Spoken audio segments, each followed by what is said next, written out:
ई प्यार कल परसो के कोई न रहे भुला गइलू ऐसे जैसे कोई न रहे प्यार कल परसो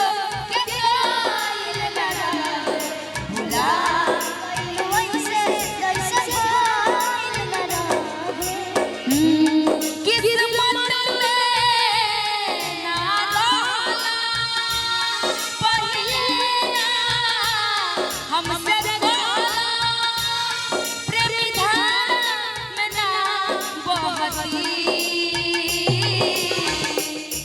ना दिल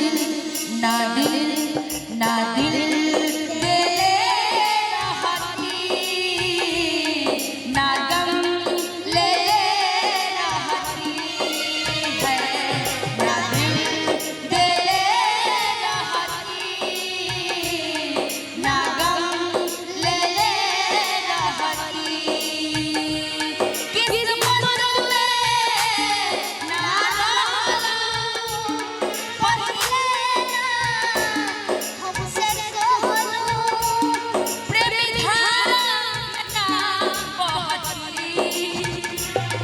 ना दिल दे रहती ना गम ले रहती है ना दिल दे रहती ना गम ले रहती मेरे प्यार को तुम भुला तो न दोगे मेरे प्यार को तुम भुला तो न दोगे क्योंकि आगे गाना है मेरा आप लोगों के लिए बोल रहे हैं कि मेरे प्यार को तुम भुलाने नहीं देंगे मेरे प्यार को तुम भुला तो न दोगे मेरे प्यार को तुम भुला तो न दोगे मेरे प्यार को तुम भुला तो न दोगे मेरे प्यार को तुम भुला तो न दोगे कहीं दिल किसी से लगा तो न लोगे कहीं दिल किसी से लगा तो न लोगे मेरे प्यार को तुम भुला तो न दोगे मेरे प्यार को तुम भुला तो न दोगे मेरे प्यार को तुम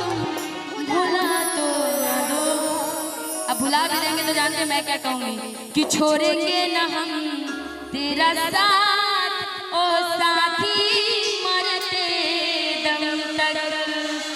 कि मरते दम नहीं अगले जन्म नहीं मरते कहाँ गई हो आओ वो लड़की मैं जरा थोड़ी इसको तुम भी गाओ कि छोड़ेंगे न हम तेरा साथ ओ साथी मरते छोड़ेंगे न हम तेरा साथ ओ साथी मरते दम नहीं अगले जन्म नहीं जन्म नहीं साथ जन्म तक छोड़ेंगे न हम तेरा साथ ओ साथी मरते दम तक छोड़ेंगे न हम तेरा साथ ओ साथी मरते दम तक छोड़ेंगे न हम तेरा साथ ओ साथी मरते दम तक छोड़ेंगे न हम तेरा साथ ओ साथी मरते दम तक कि छोड़े